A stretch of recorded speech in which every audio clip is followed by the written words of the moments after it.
ఆంధ్రప్రదేశ్‌ని ఇప్పుడు 2 రకాల విపరీత వాతావరణ పరిస్థితులు వెంటాడుతున్నాయి.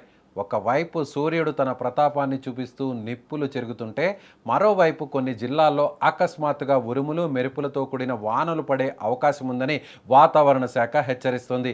సాధారణంగా మే నెలలో ఉండే ఎండల తీవ్రత ఈసారి మరింత ఎక్కువగా ఉండడంతో ప్రజలు అల్లాడిపోతున్నారు. ముఖ్యంగా రాబోయే 3 రోజుల పాటు రాష్ట్రంలో ఎండలు, వడగాలులు అత్యంత ప్రమాదకరంగా ఉండనున్నాయని విశాఖ వాతావరణ కేంద్రం స్పష్టం చేస్తోంది.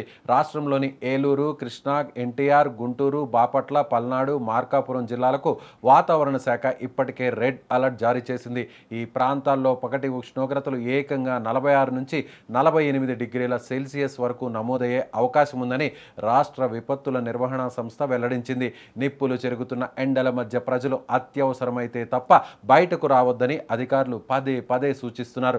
ఎండల తీవ్రత దృష్ట్యా మధ్యాహ్నం 12 గంటల నుంచి సాయంత్రం 4 గంటల వరకు బయట తిరగడం ప్రాణాలకే ప్రమాదకరమని వైద్య నిపుణులు కూడా హెచ్చరిస్తున్నారు. ఇక ఎండల వేడి ఒకవైపు ఉంటే మరోవైపు కర్నూలు, నంద్యాల, అనంతపురం, శ్రీ సత్యసాయి, వైఎస్ఆర్ కడప, అన్నమయ్య, చిత్తూరు జిల్లాల్లో వాతావరణంలో అకస్మాత్తుగా మార్పులు చోటు చేసుకుంటున్నాయి. శనివారం రోజున ఈ జిల్లాల్లో అక్కడక్కడ ఉరుములు, మెరుపులతో కూడిన వర్షాలు కురిసే అవకాశం ఉందని వాతావరణ కేంద్రం పేర్కొంది. తీవ్రమైన ఎండల తర్వాత వచ్చే ఈ వర్షాలు పిడుగులకు దారితీసే అవకాశం ఉన్నందున రైతులు, పశువుల కాపరులు, బయట పనిచేసేవారు అప్రమత్తంగా ఉండాలని అధికారులు కోరుతున్నారు.